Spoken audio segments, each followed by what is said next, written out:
Okay, we have voter number 100 checking in right now. So can I ask everyone to please take your seats?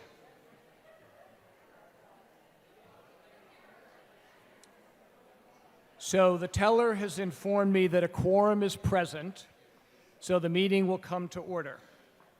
And the return of the warrant by the town constable shows that the warrant was properly served, so the meeting is properly constituted. Good evening. Welcome to our 2024 special town meeting. I'm your town moderator, Dan Evans.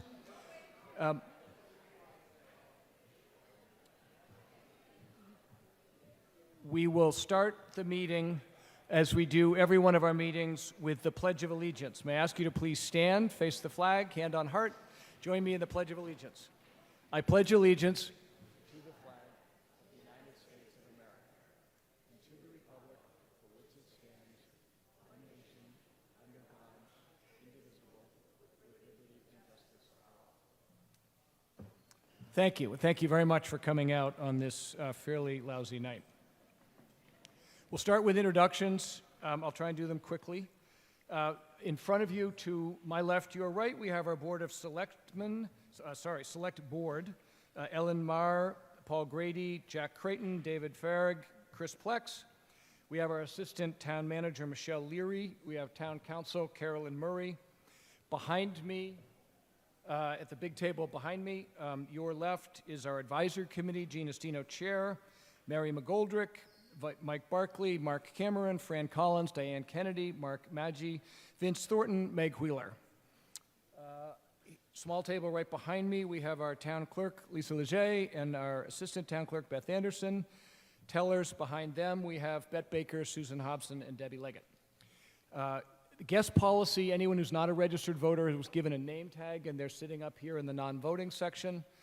Everybody else should be down here. If we have to do a hand count, given the limited numbers and limited tellers, I think I may ask the folks in the stand to move down into the chairs, but hopefully we won't be doing hand counts. You all should have ideally two sheets of paper with you. One is the printed town warrant, the bound volume. It's 44 pages long. That was sent in the mail. That contains notice of the articles that are going to be acted upon tonight, and in many cases, text of the proposed bylaw amendments or other rule matters. The other important piece of paper is this one here, the stapled packet that you were given when you come in. These are the motions. In many cases, they reference language in here, but when I, before each article, say something like, may I have a motion in the form distributed to the meeting, what I'm referring to is the language in this packet. So that is the motion that we will all be debating, at least we'll start debating. You'll see there's an addendum included to Article 6. So, and I'll try to remind us all of that when I get there, but when I call for a motion on Article 6, and someone moves the motion, they will be moving it with that language so amended. In addition, there are two other articles where we have small changes, one that has a small change in the language that we'll describe before we call for the motion. We'll get to that as we go through it. We will vote by voice vote unless I'm unable to make a count on the voice vote, or unless 7 voters stand to indicate that they doubt my count, which is fine. If necessary to vote by hand ballot, we will ask the tellers to take their stations. You'll vote holding this red card up in the air, so be sure you keep your card somewhere handy. If you'd like to speak on a motion, please move to a microphone to be recognized. Once recognized, please begin by giving your name and street address. We want to keep debate concise and to the point. All debate must be courteous and respectful. Brevity is both courteous and effective. Sarcasm is never appropriate in your comments. Generally, it should not be necessary to refer to specific individuals involved in the debate. If for clarity you have to refer to another speaker's remarks, please do so with the utmost respect. Speakers are limited to 5 minutes, except when arranged in advance, and you can't speak more than twice under our town bylaws unless you're responding to questions. You can't speak more than twice on a single article. If at any point you have a question about the procedure of the conduct of the meeting, including a concern that I may have done something incorrectly, you should seek to be recognized. Let me know that you have a point of order, and then state your question or concern. Many of you are familiar with calling the question or the motion for the previous question. That stops debate. It brings an immediate vote on the pending motion. It requires 2/3 vote for adoption. I will only recognize it after both sides have had a fair opportunity to be heard, and I may allow speakers who I've already recognized to speak before hearing the motion. We should be able to get through the warrant tonight. We'll try, I think all of us, given how the slim numbers here and the effort we all made to come out, we can try to keep it brief as a consideration to all of our fellow voters. Quick public service announcement before I dive into Article 1. I've been asked to tell you that due to the weather forecast over the next few days, the roof repair on the town hall will begin on Thursday, December 12th, not this week, and reopen on Tuesday, December 17th. So again, due to the weather, town hall roof repairs are going to be a little bit later, and so it will begin on Thursday, December 12th, reopen on Tuesday, December 17th. Any questions before we begin the business? Excellent. We'll start with Article 1, amending the fiscal 2025 operating budget. May I have a motion in the form distributed to the meeting? Thank you. May I have a second? Thank you. The motion has been made and seconded. It requires a majority vote. I'll recognize our Assistant Town Manager, Michelle Leary. Good evening, all. So Article 1, it's a housekeeping item. It's to transfer the money from the cable companies Comcast and Verizon to operate Cohasset 143 TV. Thank you. The Select Board has recommended approval by a vote of 5-0, and the Advisory Committee has recommended approval by a vote of 8-0. Is there any discussion? We'll proceed to a voice vote. Motion under Article 1 does require a majority vote for adoption. All those in favor of the motion under Article 1, please signify by saying aye. Aye. All those opposed, please signify by saying nay. The motion is adopted unanimously. Article 2, unpaid bills. Happily, we don't have any. May I have a motion that the article be indefinitely postponed? Thank you. May I have a second? All those in favor of indefinite postponement, please signify by saying aye. All those opposed, please signify by saying nay. The article is unanimously indefinitely postponed. Article 3, stabilization funds. May I have a motion in the form distributed to the meeting? Thank you. May I have a second? Is there a second? Thank you. Motion has been made and seconded. It does require a majority vote for adoption. I'll recognize our Assistant Town Manager, Michelle Leary. So Article 3, we have two transfers. The first transfer is free cash to the OPEB Trust Fund of $350,000. That's in line with our financial policies. And the second is from free cash to our Capital Stabilization Fund of $100,000. That money will be available for appropriation at annual town meeting. Thank you.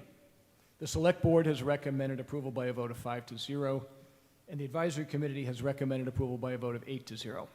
I'll recognize for the OPEB Committee, Mr. Tim Davis. Good evening. Good evening. The Post-Employment Benefits Committee is charged with the oversight of the trust funds that pay the medical insurance for our retired employees.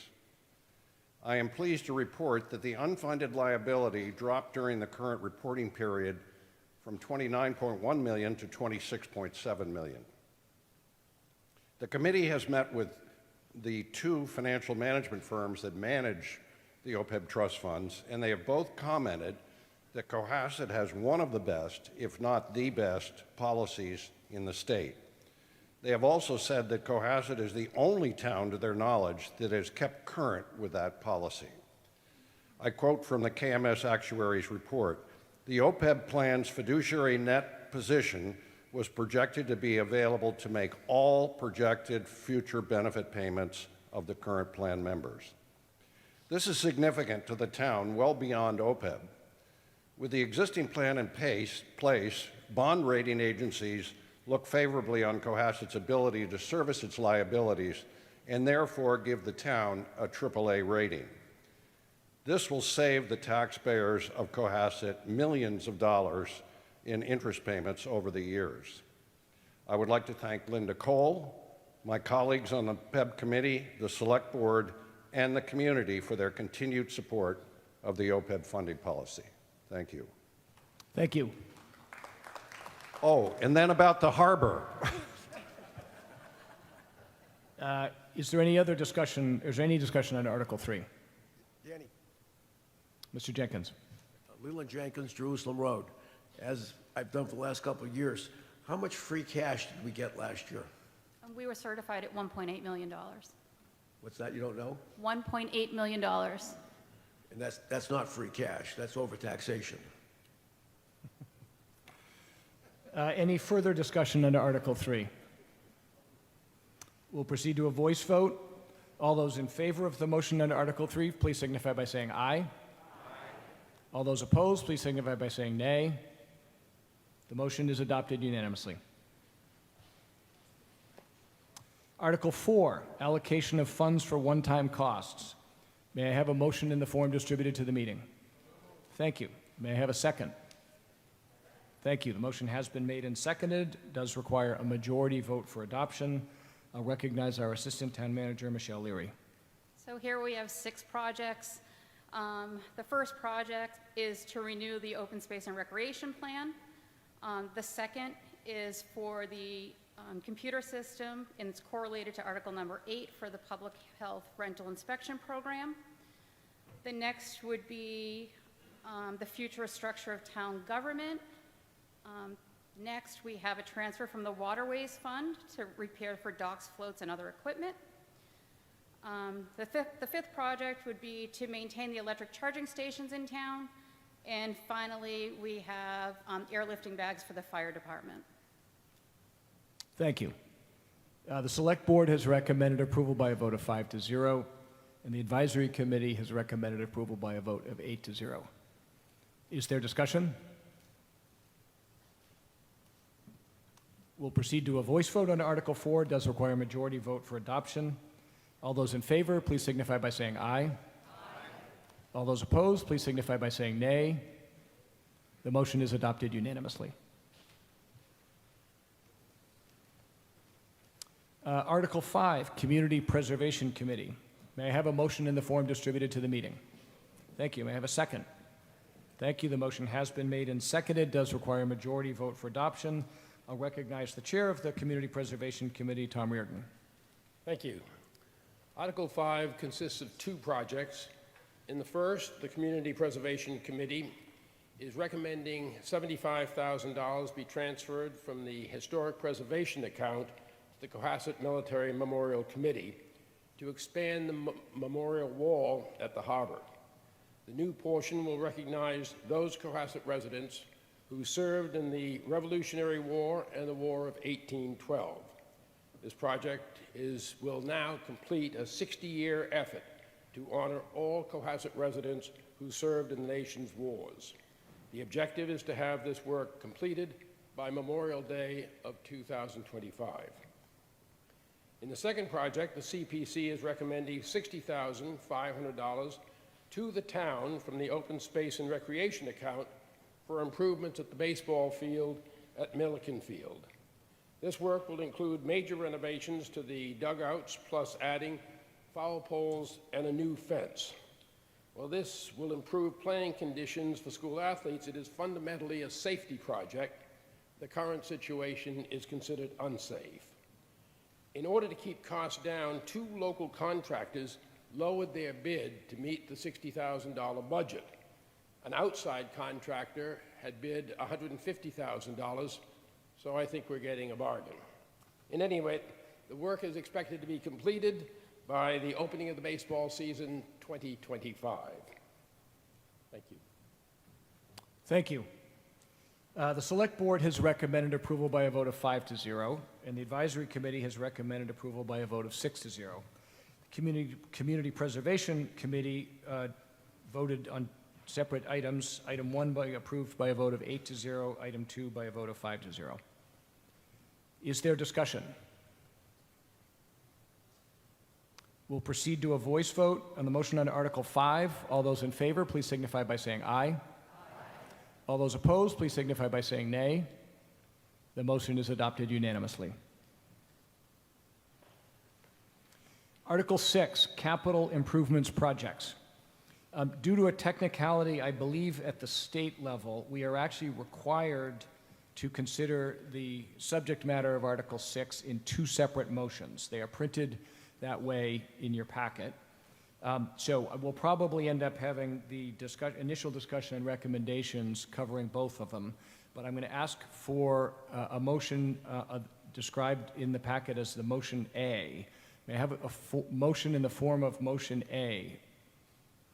Thank you. Is there a second? Thank you. Again, so this is, we're discussing and then voting on what is described as motion A. We'll have that discussion, we'll vote because we're required to do it separately, and then we'll come back and ask for a motion B. On motion A, I'll recognize for the Capital Budget Committee, Susan Franklin. Maybe not Susan Franklin. Good evening. Chris Pratt, Chair of the Water Commission, standing in for Susan. So the Water Department is requesting 3 transfers from our available retained earnings to make 3 investments in our distribution system and our water treatment plant. The first investment is the replacement of a water main on Short Street, approximately 600 feet, which is in our capital plan for $260,000. The second investment is to install approximately 500 feet of a new water main, which will create a loop on the Cedar Street main. Creating loops in the system improve water quality and improve water pressure. The third investment is in the water treatment plant to modernize and upgrade the chlorine gas equipment. So the total requested transfer from retained earnings is $535,000. Thank you. Is there anyone else from Capital Budget that would want to speak to the rest of motion A? All right, the Select Board, go ahead. So there are 3 projects that are being recommended. The first is $115,000 for the design project related to the replacement of the Osgood roof.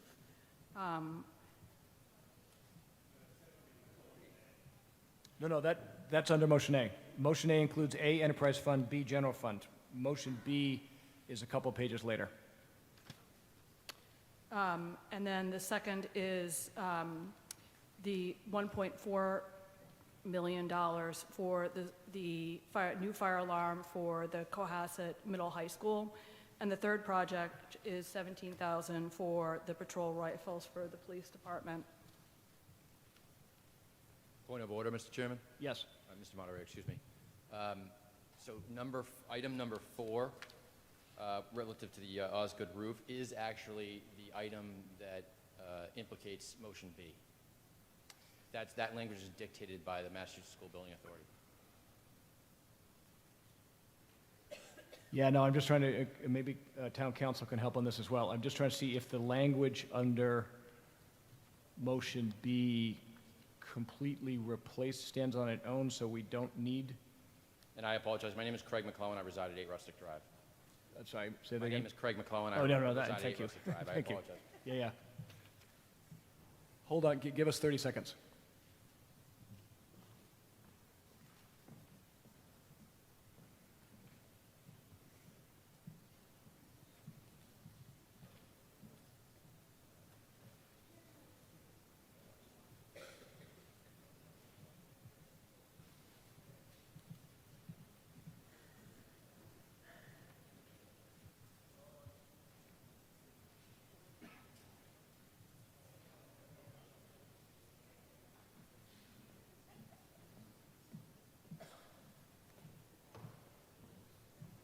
Okay, thank you for the point of order.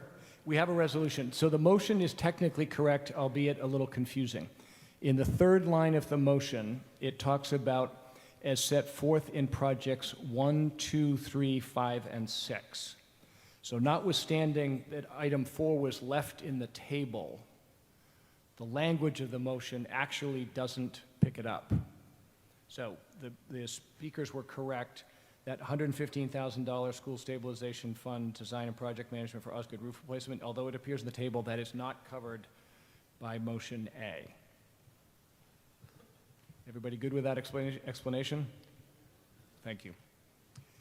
All right, how far did we get? So on motion A, The Select Board recommended approval by a vote of 5-0. The Advisory Committee recommended approval by a vote of 6-0. The Water Commission recommended approval by a vote of 3-0 for the water projects. The School Committee recommended approval by a vote of 4-0, and the Capital Budget Committee recommended approval by a vote of 5-0. Any discussion of the motion A? Yes. Over here. Oh, sorry, thank you. Hi. Jennifer Chu, 25 Virginia Lane. And my question, and I'm not saying I dispute this or disagree or don't, but I'd like to understand from the police department, who I think are amazing, why they need rifles. There we go. We have your chief. Thank you, Chief. We currently have rifles. This is to replace rifles that are about 60 years old with modern rifles. The rifles that we currently have are from the Army, Project 1033, and the Vietnam-era rifles that are fully automatic. So these new ones would be more safe and more appropriate for civilian law enforcement. Thank you. Any other discussion? Mr. Jenkins. Leland Jenkins, Jerusalem Road. On the fire alarm system at Cohasset High School, middle of high school, $1.43 million. How accurate is that number? Does anybody know? Mr. McClellan. That's based on an estimate, and I'm sorry, Craig McClellan, 8 Rustic Drive. I am a current member of the school committee. That number is based on an estimate. My understanding is bids are coming in, and the number may not reach, will not exceed that figure. Thank you. Is there further discussion? Okay, go ahead. Lillian Miller, 195 Hull Street, Cohasset. I have a question about the fire alarm system, because there is so much talk about replacing the school. The high school, the middle school needs renovation, needs probably a new roof, and needs a lot of other modifications. And so I'm thinking that if we spend $1.4 million on a new fire alarm system, which is probably needed, shouldn't we first think about what we're going to do with the school? If we're going to move the school elsewhere in a year and a half, we can't carry the fire alarm system away with us, and it would be meaning that we would end up with having spent $1.4 million for what? A stopgap solution, or for a year? Or I don't understand exactly how we're fixing the fire alarm when we're really been thinking about replacing the whole school, though. Doing something to the school, to renovate it, to modify it, to fix leaking problems, etc. Thank you. Mr. McClellan, do you want to respond? Yes. Thank you. Thank you for your question. And by the way, standing to my left is our superintendent of schools, Sarah Shannon, who is also a Cohasset resident. While it is true that our community approved funds at the last special town meeting for a feasibility study relative to our secondary campus, that feasibility study is a fact-finding, exploratory effort. We are several years away from any sort of, solution there. So it wouldn't be 18 months and then we'd be moving the school.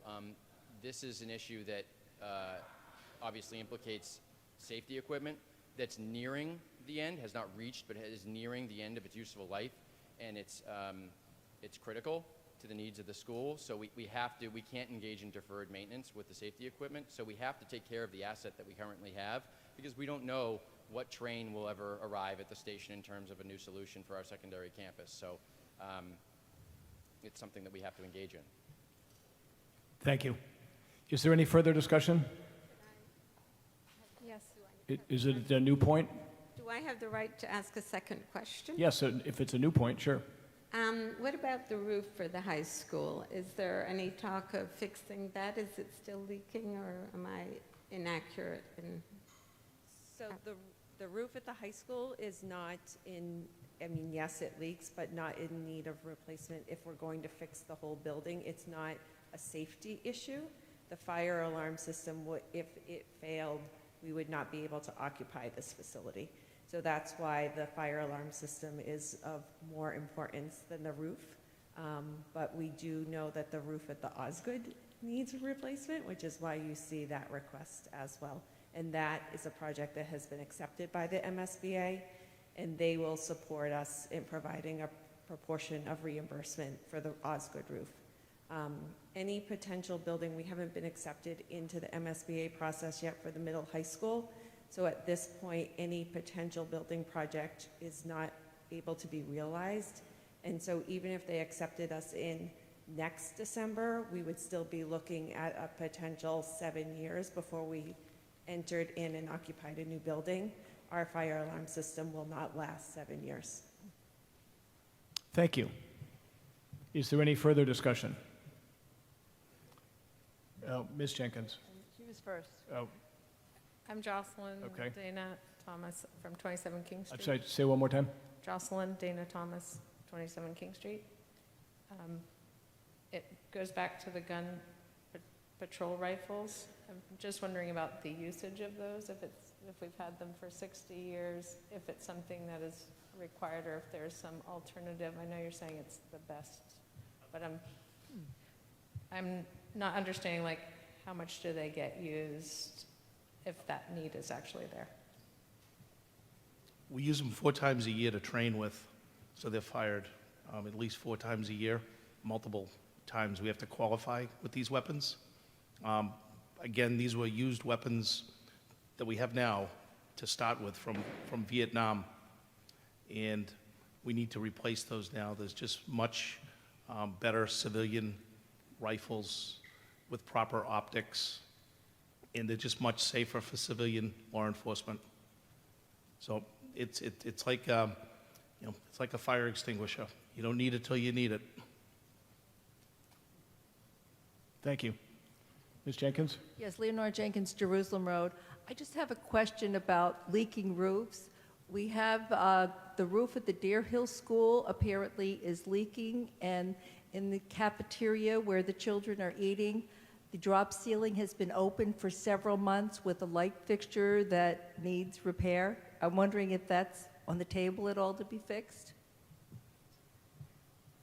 So the Deer Hill roof would be next. The Deer Hill roof hasn't reached its life expectancy to be able to be submitted as a project for the MSBA. So our plan is that once we complete the Osgood roof, then the next round, the Deer Hill roof will be old enough to submit for that as a project with the MSBA. That light fixture, as far as I know, has been fixed prior to the opening of school. And we made sure that that was closed and fixed before school opened in September. Thank you. Excuse me. I happen to be in that cafeteria almost every week at rehearsal for the Rusty Skippers, and I have seen that light fixture just hanging in different places and been told that the ceiling cannot be finished or anything because the roof is leaking above the light fixture. We can look into that. Thank you. Is there any further discussion? We'll proceed to a voice vote. Motion, for motion A under Article 6. It does require a 2/3 vote. All those in favor of the motion A under Article 6, please signify by saying aye. All those opposed, please signify by saying nay. The motion is adopted unanimously. May I have a motion in the form described as motion B under Article 6 in your materials? Thank you. May I have a second? Thank you. Motion has been made and seconded. It does require 2/3 vote for adoption. It was introduced in the prior remarks. Again, a reminder, the Select Board has recommended approval by a vote of 5-0. The Advisory Committee recommended approval by a vote of 6-0. School Committee recommended approval by 4-0. Capital Budget 5-0. Is there any discussion of motion B under Article 6? We'll proceed to a voice vote. does require a two-thirds vote for adoption. All those in favor of motion B under Article 6, please signify by saying aye. All those opposed, please signify by saying nay. The motion is adopted unanimously.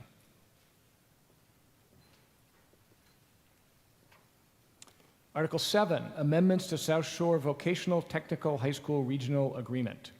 May I have a motion in the form distributed to the meeting? Thank you. May I have a second? Thank you. The motion has been made and seconded. Does require a majority vote for adoption for the Select Board. I'll recognize Ellen Marr.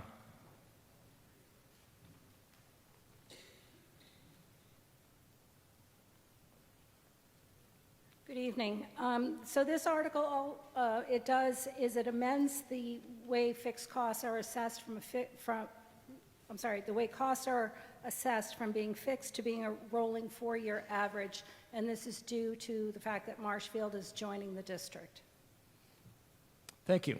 The Select Board did recommend approval by a vote of 5-0. Advisory Committee recommended approval by a vote of 8-0.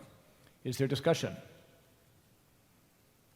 We'll proceed to a voice vote. Requires a majority vote for adoption. All those in favor of the motion on Article 7, please signify by saying aye. All those opposed, please signify by saying nay. The motion is adopted unanimously. Article 8, creation of revolving fund for public health programs. May I have a motion in the form distributed to the meeting? Thank you. May I have a second? Thank you. The motion has been made and seconded.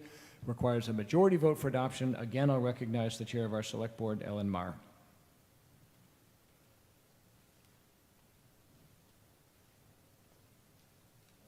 So Article 8 is for the creation of a revolving fund for our public health care program. In Article 4, we voted to approve the software needed to run this inspection program by our public health department. This article solely creates a revolving fund so that the fees collected can be put into a fund to pay for the expenses of the inspection program. Thank you. The Select Board has recommended approval by a vote of 5-0. Similarly, Advisory Committee by a vote of 8-0. Is there discussion? We'll proceed to a voice vote. Motion under Article 8 does require a majority. All those in favor, please signify by saying aye. All those opposed, please signify by saying nay. The motion is adopted unanimously. Article 9, petitioning the legislature for additional all-alcohol annual licenses. May I have a motion in the form distributed to the meeting? Thank you. May I have a second? Thank you. The motion has been made and seconded. It does require a majority vote for adoption. Again, I'll recognize the chair of our Select Board, Ellen Marr.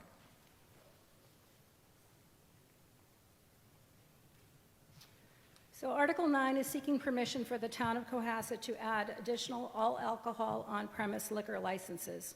Presently, we have 14 of these licenses in the town of Cohasset, and all have been distributed to entities within the town. We have 5 beer and wine on-premise licenses, 3 of which are distributed. 21% of all of our alcohol on-premise licenses are held by private clubs. 2 of the 3 licenses in the harbor are held by private clubs, and 1 of the 2 licenses in North Cohasset is held by a private club. We've seen the vibrancy the mix of restaurants bring to our village. We acknowledge that it's not without some hardship, as parking downtown remains a challenge. But competition is good. A variety of shops, services, and restaurants keep people returning to the village, and that is what we are looking for with our other neighborhoods. Restaurants contribute to the local tax levy with the meals tax, as well as spurring our local economy. And alcohol supports the margins needed by restaurants to support their P&L statements. A recent Cohasset Harbor Committee recreational survey showed that 55% of the respondents wanted more dining options on the harbor. Beechwood, with the forthcoming opening of the general store, may benefit at some point in time from a dining option as well. North Cohasset also. So it is with these factors, as well as the 15% increase in population and the density of Cohasset, that we're asking you, the voters, to support this article and to look at Cohasset as the whole, not just the village. Pending our approval tonight, the Select Board will petition the state for additional licenses, which is the next step. Thank you. Thank you. And the Select Board has recommended approval by a vote of 5-0. Advisory recommended approval by a vote of 8-0. Is there discussion? We'll proceed to a voice vote. Does require a majority vote for adoption. All those in favor of the motion under Article 9, please signify by saying aye. All those opposed, please signify by saying nay. The motion is adopted unanimously. Article 10, amendments to Article 10.1, wind energy. May I have a motion in the form distributed to the meeting? Thank you. May I have a second? Thank you. The motion has been made and seconded. It does require two-thirds vote for adoption. I'll recognize for our zoning Board of Appeals, Mr. Tom Callahan.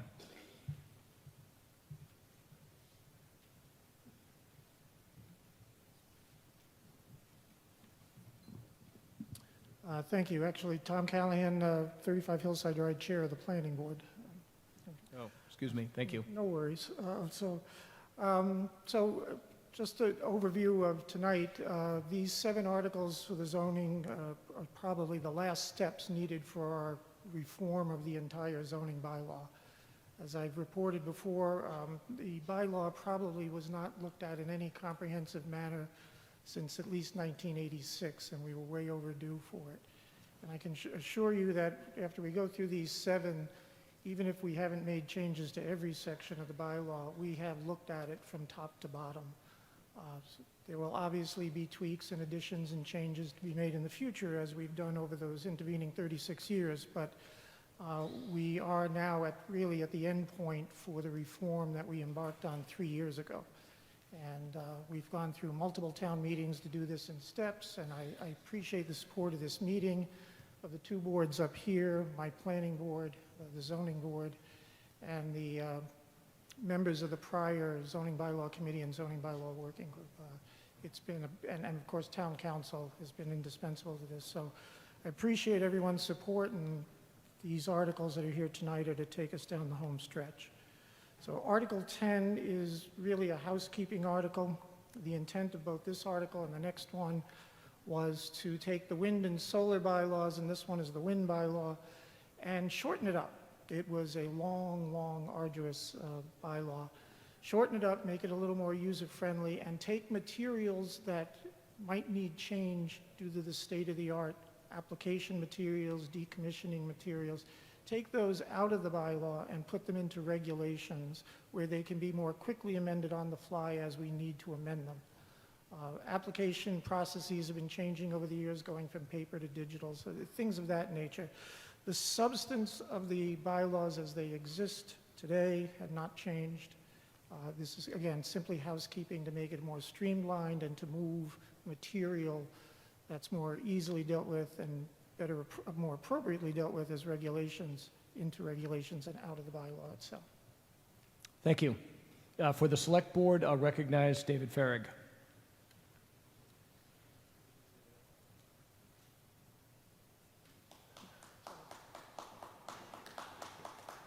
Thank you.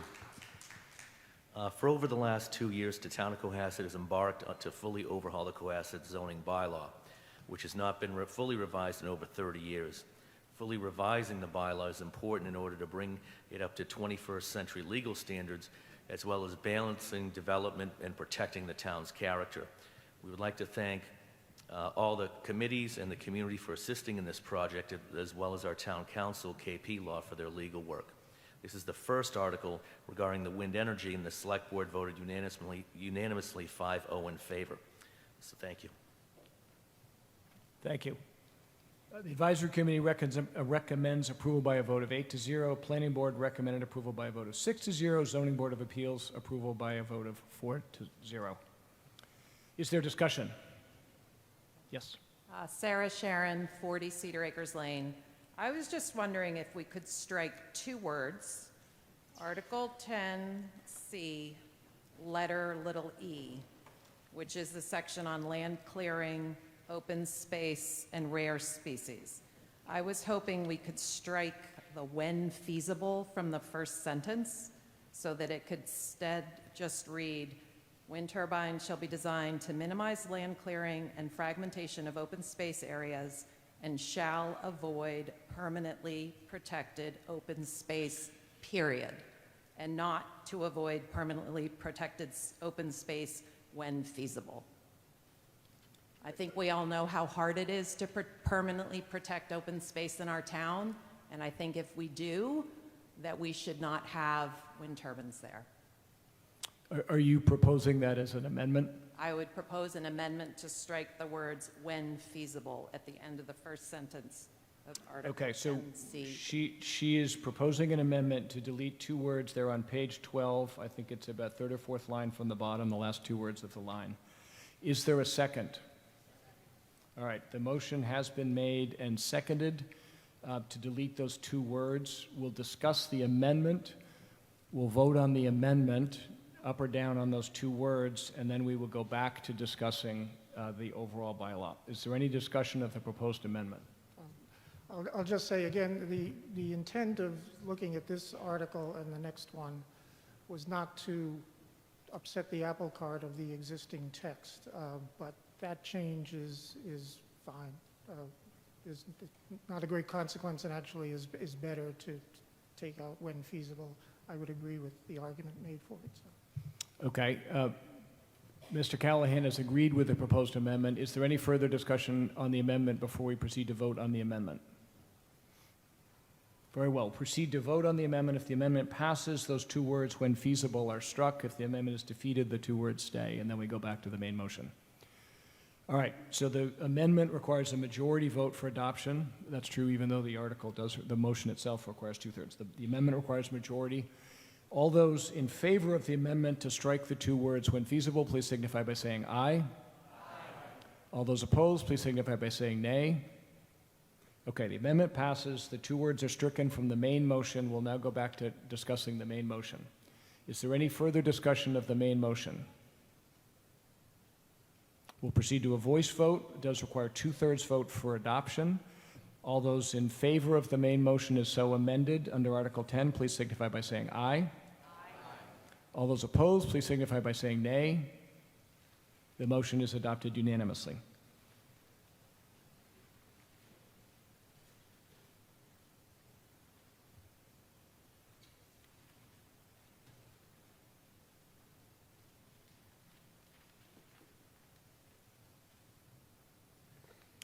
Article 11, amendments to Article 10.2 solar energy. May I have a motion in the form distributed to the meeting?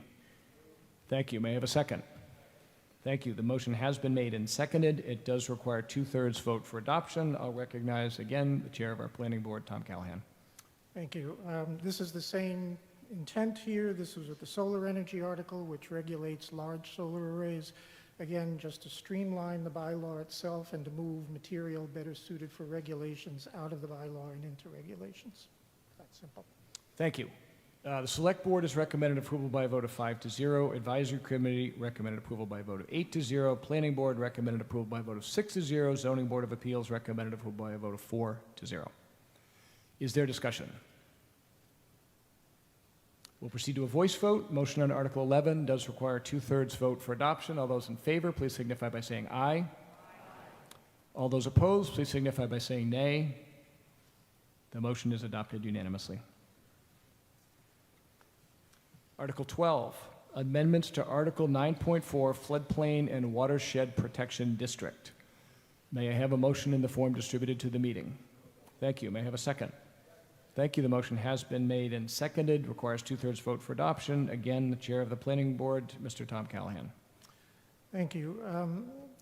We have an existing floodplain and watershed protection overlay district and a bylaw. The state has come up with a new model bylaw. They have asked our community and others to conform our bylaw to the new model. When we received a grant and retained the Metropolitan Area Planning Commission to help us with that. And when they went through it, actually our existing bylaw was in fairly good shape, fairly close to the model. You'll see very few changes of language as you go through this text. So the bottom line that this is just taking that section of our bylaw and conforming it to the new state model bylaw. Thank you. The relevant committees all recommended adoption. Select Board 5-0, Advisory Committee 8-0, Planning Board 6-0, Zoning Board of Appeals 4-0. Is there discussion?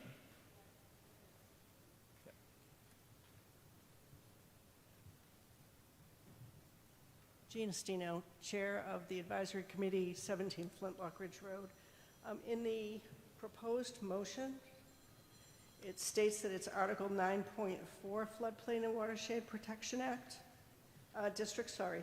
And in the actual warrant, it states that it's amendments to Article 9.3 Floodplain and Watershed Protection District. So if we could get clarification on that. I think there was some confusion, and we thought we caught it all, but 9.3 is the floodplain and watershed protection. Okay, thank you.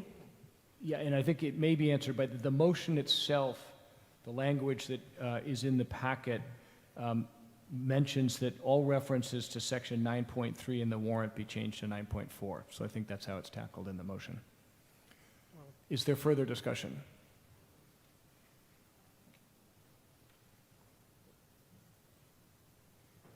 I don't think, no discussion. We'll proceed to a voice vote. It does require 2/3 vote for adoption. All those in favor of the motion under Article 12, please signify by saying aye. Although opposed, please signify by saying nay. The motion is adopted unanimously. Article 13, amendments to Article 9.1, land alteration. May I have a motion in the form distributed to the meeting? Thank you. May I have a second? Thank you. I'll point out, the actual language in the motion makes a change to the language in the warrant. It's actually in the motion, so it's not an amendment, but there is a actual change, very minor change to the wording in the warrant that's made by the actual text of the motion. It does require 2/3 vote for adoption. Again, I'll recognize the chair of the planning board, Mr. Tom Callahan. Thank you. Back in, I believe, Katie, it was 2017? 2017, we created this land alteration article. We took our old earth removal zoning article and changed it to land alteration to deal with the issues of clearing of lots and to deal with specifically ledge removal as a form of earth removal. The bylaw has existed for 7 years. It passed by citizen petition originally, I believe.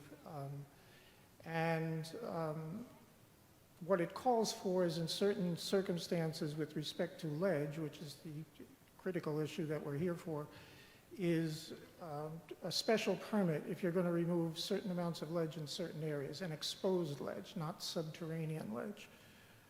In that 7 years, we've only had one special permit application.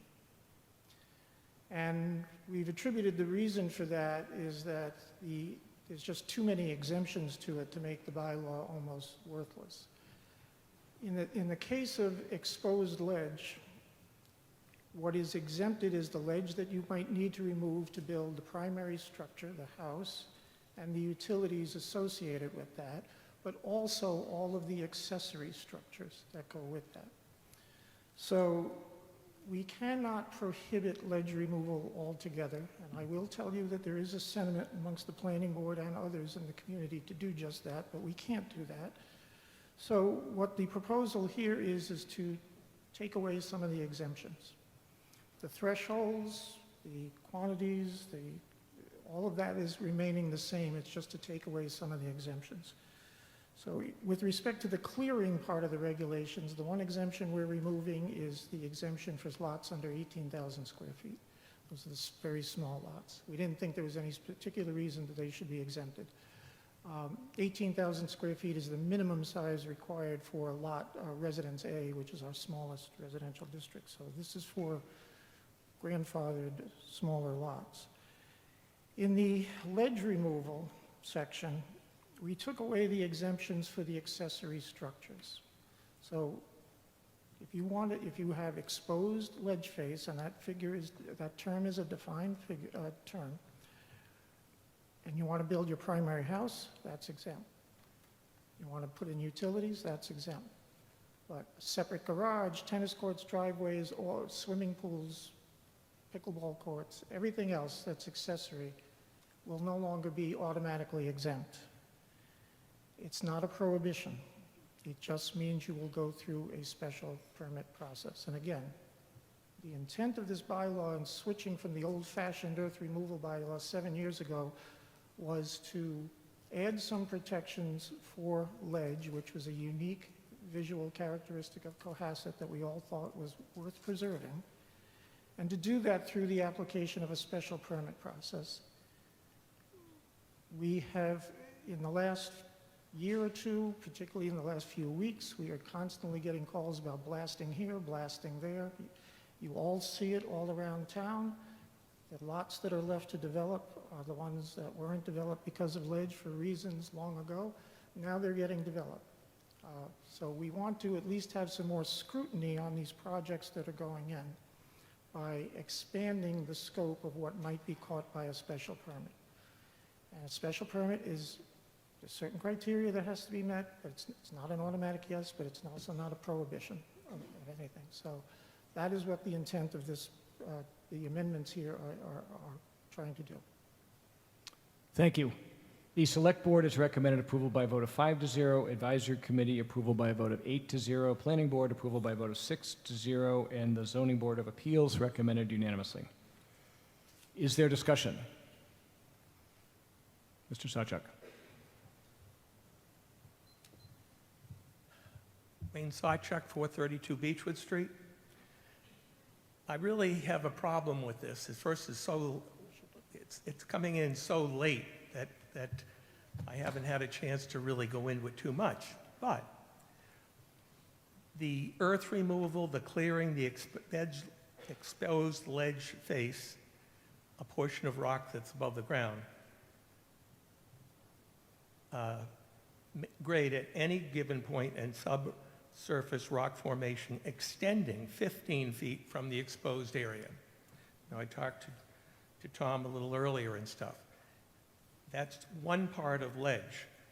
And everything on the second page, from the next page from that, requires, it doesn't say what you can really do as a matter of right, except that he says, well, you can go and get a special permit. So if you can't satisfy there, how are you going to get the special permit? And I think it's just backwards, because it should say, you know, be more in tune to what you can do and what you can't do. So that ledge item there is mentioned 3 times. I'm also wondering how everybody in this room were able to figure out all of the zoning things with half of the materials drilled out and gone over. And I think that it should have been, this is what it is, not is what we're changing or we're getting in trouble with here. I'm sorry. Thank you. Thank you. I'll address the latter point, is that these bylaws are long. You would have a book this thick if we did what you're suggesting. But I'll defer to town council. This is perfectly acceptable to show where we're making changes and how we're making changes. This is Thank you. acceptable, as far as I know, is acceptable by the Attorney General of the Commonwealth, who we have to answer to. Thank you. Is there any other discussion? I can address his other points, too. Sir. Matt Salerno, 487 King Street.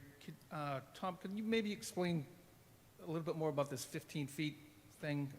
Does this mean that you can't, like an accessory building, a garage or whatever, you can't build within 15 feet of a ledge? Or you can't, build partially on top of, an exposed ledge that might be a foot under the ground? I'm a little unclear on that one. All right. Let me first just address a couple of other points that Wayne made. Again, this bylaw has been in existence in pretty much this form since 2017. Yes, there's some changes to make it a little more streamlined, but the substance of it is the same from 2017, and we're not here to debate whether this bylaw should exist or not, as far as I'm concerned. The 15 feet, so the bylaw from 2017 to today, and continuing here, is designed to protect exposed ledge face, what we see, which gives Cohasset its unique visual character. In discussions amongst the planning board when we were putting this together and when we had our public hearing, this is not something that came up instantly, we discussed having this 15-foot limit, that the exposed ledge, piece of exposed ledge coming out of the ground also, we all know, does go under the ground, and the concern was that you would undermine the integrity if you built right up to the edge of the exposed ledge face. At the hearing with the zoning board to get their recommendation last week, They just said, add the clarification that it should be 15 lateral feet, not 15 feet down below. And that's why that small amendment was made for that. It doesn't mean a prohibition. I'll repeat that again. This is not a prohibition. It just means you're going to go through a special permit process to determine whether your proposed accessory structure is going to irreparably damage the exposed ledge face or not. The standard for a special permit is substantially more detrimental to the neighborhood. It's very case by case, so I can't give you absolutes of when it's going to apply, when it's going to not. In a particular case, building a shed or even a garage or a driveway right up to the edge of a piece of exposed ledge might be perfectly fine. It will all be very case by case. But if the construction of that up to the edge might undermine the edge, might cause a collapse, might cause unnecessary chipping or away of it, cracking of it, who knows, then maybe you'll be made to push the building back a few feet. But again, there's no prohibition built into this at all. Thank you. Is there further discussion? We'll proceed to a voice vote. The motion under Article 13 does require a 2/3 vote for adoption. All those in favor of the motion under Article 13, please signify by saying aye. All those opposed, please signify by saying nay. The motion is adopted by the requisite 2/3 vote. Article 14, implementation of a new development impact mitigation bylaw as new Article 11. Before calling for a motion, there is a language change here that the planning board has approved and asked for, so we'd like to make the language change before asking for the motion. So in page 37 of your warrant, which is where the full text of the proposed bylaw is, fourth line from the top, there's about halfway through the line, there's a phrase that begins, or subject to section 300-5.5 large house plan review. The proposal is to cross those words out. So cross out, or subject to section 300-5.5 large house plan review. So when I call for a motion in the form distributed to the meeting, anybody moving that will be moving the motion with those words stricken. And that is at the request of the planning board, who's the proponent of the motion. Everybody get that technical point? Great. May I have a motion in the form distributed to the meeting with the change that I just described? Thank you. May I have a second? Thank you. The motion has been made and seconded. It does require 2/3 vote for adoption. Again, I'll recognize the chair of the Planning Committee, Tom Callahan. Thank you. All right, so this is one of the new initiatives of our reform of the zoning bylaw, and it will become the new Article 11 in our reorganized bylaw. We've talked about this for a few years. Through the whole process, we've talked about having something like this. This is to put in what it very plainly says, development impact mitigation bylaw. What it will do will give the planning board and the zoning board, as permit granting authorities in different situations, the authority to request an impact assessment on certain protected interests and to then possibly order mitigation as part of its decision. Right now, largely, both boards are left to negotiating and the good faith of a developer to get certain types of mitigation. Now, that kind of trading off is done on the developer's side to avoid litigation and appeals and a negative decision and all of that, but it still is a negotiation process. It's not a process where we have a tool in our tool belt to mandate an item of mitigation that we think is appropriate. So this will give us that tool. And throughout here, this is optional for the planning board and the zoning board to use. It's not going to be mandated in every project. They're going to judge projects on a case-by-case basis and make a determination if a mitigation assessment needs to be made, and then from that assessment determine if any mitigation should be ordered. Recently, the planning board dealt with a 4-lot subdivision. That's not a particularly large one, but for Cohasset, it's fairly large. We wish we had this tool. We negotiated one form of mitigation. Perhaps we could have been able to do more had we been able to mandate certain aspects of mitigation. It would have come in handy in some recent harbor and village projects. And we are anticipating the MBTA district that we approved at last town meeting. And those will be large-scale projects if one comes forward. And we are going to want to have this tool in our pocket to be able to use, to be able to mandate some form of mitigation on either infrastructure or certain other protected interests here. The model for these came first from Hanover, and then later we looked at Dedham, and then Town Council found some other examples. Yes, larger towns with large-scale commercial development. But we think we have Cohassetized this. We think it is appropriate for our community to have this form of protection given the kind of development we have seen and that we may be facing coming down the road. Again, so, you know, in looking ahead, we have the MBTA district. There is the possibility of an older, long ago proposed subdivision that died for a while, went through litigation. It may rear its ugly head again. And that is a larger subdivision than we've seen in this town in quite some time. There are future projects in the village, there are future projects in the harbor. That section that was just amended, the applicability of this will apply to commercial projects in the village, commercial projects in the harbor, commercial projects on 3A, the MBTA overlay district, subdivision projects, and that's it. We took out large home review. Large home review is a form of a site plan review that we do for large residential structures. The thinking there was, well, to take out making it applicable to this. Just a quick time check, you're at 4 minutes. Right. Well, the thinking of taking that out was simply that the chances that we would ever want to order large-scale mitigation for a single-family house, no matter how large it was, would be rare to none. So it didn't really serve a purpose being part of the bylaw. The target of this is the larger scale development that we see through subdivisions and commercial development. Thank you. For the Select Board, I'll recognize Jack Creighton.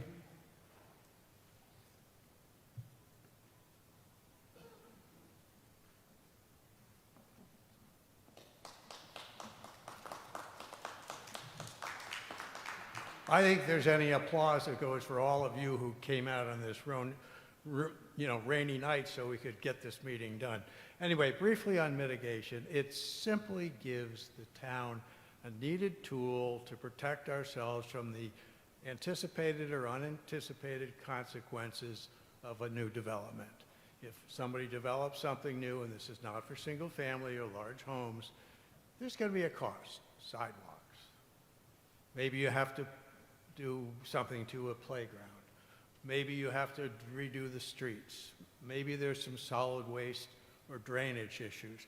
All this says is that part of the process is if you're going to cause a big impact to the community that you're moving your development into, that we have the power to consider having you mitigate the effect of your project. So it's a very common sense thing, and I urge you all to support it. Thank you. Thank you. The Advisory Committee recommended approval by a vote of 8-0. Planning Board had recommended approval by a vote of 6-0. Zoning Board of Appeals recommended approval unanimously. Is there discussion? Sir. Paul Kieris, 39 Old Coach Road. Is there a reason why there's no commercial properties included in this? It seems to be strictly residential related. No, it's projects that are subject to special permits, site plan review. That's going to capture the commercial. Village projects are a special permit site plan review together under the Planning Board. Harbor is the Zoning Board. 3A all has to go through at least site plan review. And then the MBTA district will be through site plan review. So the intent here by using those particular permitting terms is to capture commercial. And then the exemption that you see in the parentheses for the residential is, Article 8 is where we deal with non-conforming residential structures, so that's out. Okay, thank you. Thank you. Is there further discussion? We'll proceed to a voice vote. Motion on Article 14 does require 2/3 vote for adoption. All those in favor of the motion on Article 14, please signify by saying aye. All those opposed, please signify by saying nay. The motion is adopted unanimously. Article 15, amendments to Article 4.3, accessory use regulations, and Article 2, definitions. Again, like an earlier article, for technical reasons, we are required to vote the substance of this in two separate motions. We're not allowed, for some reason, to vote them together. So we have two different motions in your packet as Motion A and Motion B. So we'll have to discuss them and vote on them separately. The recommendations, Mr. Callahan's remarks and the recommendations probably will cover both, but we'll initially just have the Motion A on the floor. We'll vote on it, and then we'll move to Motion B. So may I have a motion in the form described as Motion A in your packet? Thank you. May I have a second? Thank you. The motion in the form of Motion A has been made and seconded, requires a majority vote for adoption. For the Planning Board, I'll recognize the Chair, Tom Callahan. Thank you.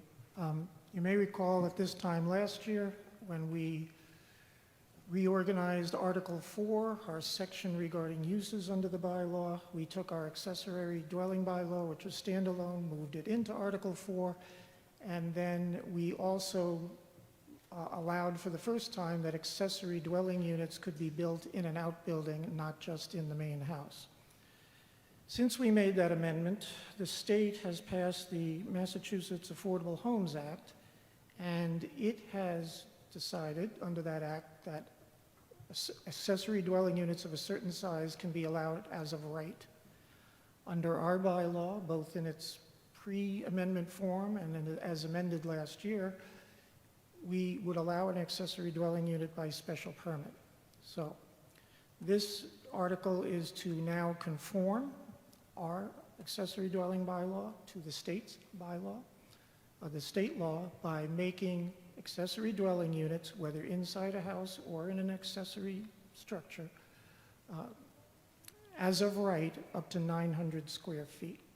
That's the limit we had under our bylaw, was 900 square feet. That's the limit of state law now that allows them as of right. But what we have also done is to create a larger ADU, possible accessory dwelling unit, which we call an L, ADU L, up to 1,250 square feet, over what the state is allowing. That will still be by special permit. So now, under our accessory dwelling bylaw, if this passes, you will be able to create one as of right, up to 900 square feet. You'll be able to create one up to 1,250 square feet by the special permit process that we've always had in place. Thank you. The Select Board has recommended approval by a vote of 5-0. Advisory Committee recommended approval by a vote of 8-0. Planning Board recommended approval by a vote of 6-0. And the Zoning Board of Appeals recommended approval unanimously. Is there discussion of Motion A? Yes, Mr. Pease.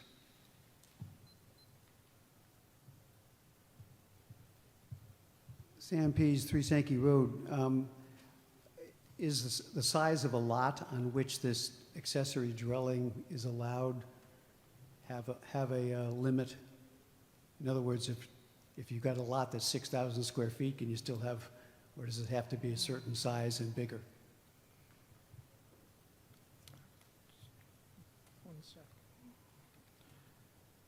I would have to look at the table of dimensional regulations under Article 5. But I don't believe that that is a problem. No, I just, so there's some place you can look and see Yeah, whether I you mean, can do this. we already have, all lots are subject to certain dimensions, you know, of size, of setbacks. You would still have to meet those, Got but it.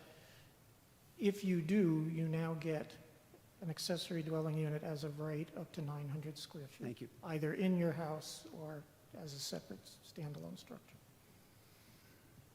Thank you. Is there further discussion? We'll proceed to a voice vote under motion A. Under Article 15 does require a majority vote for motion A. All those in favor of motion A, please signify by saying aye. All those opposed, please signify by saying nay. Motion A is adopted by the requisite majority vote. May I have a motion in the form captioned motion B in your packet? Thank you. May I have a second? Thank you. Motion in the form of motion B has been made and seconded. It does require 2/3 vote for adoption. Is there any further discussion? We'll proceed to a voice vote under motion B. It does require 2/3 vote for adoption. All those in favor of motion B under Article 15, please signify by saying aye. All those opposed, please signify by saying nay. The motion did pass by the requisite 2/3 vote. Article 16, amendments to Article 5.3, Table of Dimensional Regulations. May I have a motion in the form distributed to the meeting? Thank you. Motion, may I have a second? Thank you. The motion has been made and seconded. Just does require 2/3 vote for adoption. For the Planning Board, Chair Tom Callahan. Thank you. Again, last fall when we changed Article 5, our table of dimensional regulations, there was a particular setback provision that was omitted. It was done inadvertently. There was never any discussion on it one way or the other. It was just inadvertently done while drafting. And the Zoning Board of Appeals had asked us to bring it back. It is set forth here in your article and in your motion. It deals with a relatively rare situation where you have a street that is less than the standard of 40-foot right-of-way, which is, most streets are now laid out as to 40-foot right-of-ways. Pavement is narrower, but the right-of-way itself is 40 feet. For those streets, and we have a few in town where we have a right-of-way of less than 40 feet, we had a particular setback requirement, a front setback requirement. That is what is being restored. And it's being done again at the request of the zoning board. I know Woody Chittick's here. If he could answer maybe a more particular question if anyone has one. But again, the omission of it was inadvertent. Thank you. Do you want to speak for the zoning board? Clark Brewer, 262 North Main Street. I'm a longtime member of the planning board, but I was also a member of the zoning bylaw committee where this change came about. It was not inadvertent. We had a judge that the town hired to streamline, simplify, remove, I'll call them unique aspects of our zoning bylaw that weren't mainstream. The judge recommended that this be removed because it was unusual. She'd never seen it before, didn't know where it came from. And at the time, I think I said, fine, or didn't say anything. She recommended this change, and it was adopted a year ago. Again, it was not inadvertent. It was intentional by this judge, who was Judith Cutler, a land court judge who is also the Chief Justice of the land court, who's seen lots of zoning bylaws and seen the impact. I understand from the zoning board member that they see maybe one project a year where this could be applicable. But I'd recommend that we leave our change of a year ago, and so please join me in that. Thank you. Thank you. I should pass on that the Select Board has recommended approval by a vote of 5-0. The Advisory Committee has recommended approval by a vote of 8-0. Planning Board has recommended approval by a vote of 3 in favor, 2 opposed, and 1 abstaining. And the Zoning Board of Appeals recommended approval by a vote of 4-0. Is there more discussion? We'll proceed to a voice vote. Does require 2/3 vote for adoption. All those in favor of the motion on Article 16, please signify by saying aye. All those opposed, please signify by saying nay.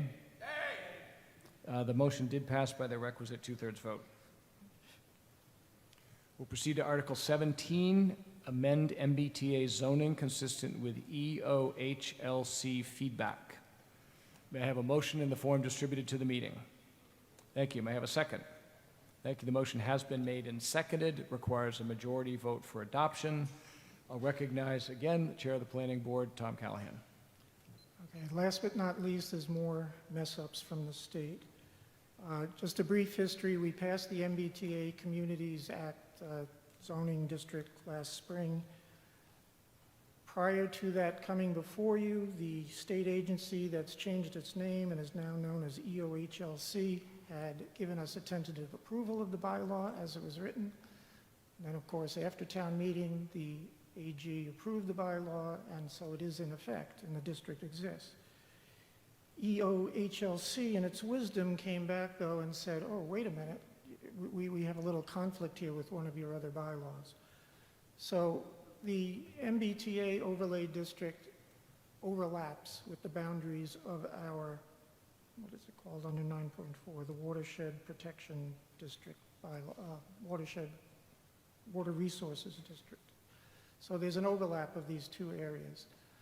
Projects under the Water Resources Overlay District are all by special permit, but under the MBTA Communities Act, we had to allow everything as of right. So there was a conflict in the permitting process. So the EOHLC said you need to change that, and that's what this does. It basically says that this will remain, and projects within the MBTA district will remain as of right projects. They will be subject to site plan review under the planning board. Remain as of right. We cannot impose the Water Resources District site plan, special permit process onto those projects. We will not. However, because the districts still overlap, all of the terms and the restrictions of the Water Resources District will still apply and will be applied, but they'll be applied through a site plan process, not through a special permit process. And that means that the kind of noxious, toxic uses that are prohibited under the Water Resources District will still be applied to any project in the MBTA district. So this is just to respond to the state doing a late, after-the-fact review of this, and just to conform two parts of our bylaw to work together. Thank you.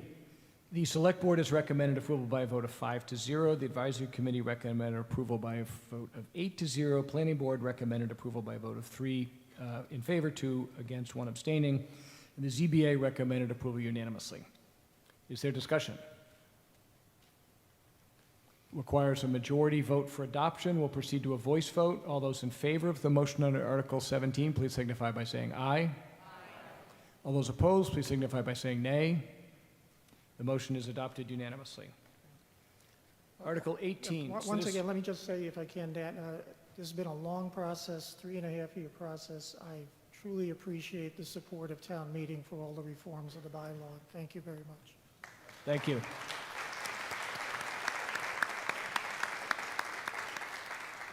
Article 18, the citizens petition. We understand that their proponents have withdrawn it, so may I have a motion that this article be indefinitely postponed? Thank you. May I have a second? Thank you. Requires majority vote for adoption. All those in favor of indefinite postponement under Article 18, please signify by saying aye. Aye. All those opposed, please signify by saying nay. The motion was adopted unanimously. Thank you. That concludes the business in the warrant. Thank you for being stalwarts and for your fortitude in coming out and your efficiency in getting us done so quickly. May I have a motion to dissolve? Thank you. May I have a second? Thank you. All those in favor of dissolution, please signify by saying aye. All those opposed, please signify by saying nay. The meeting is dissolved. Thank you very much. Have a great night.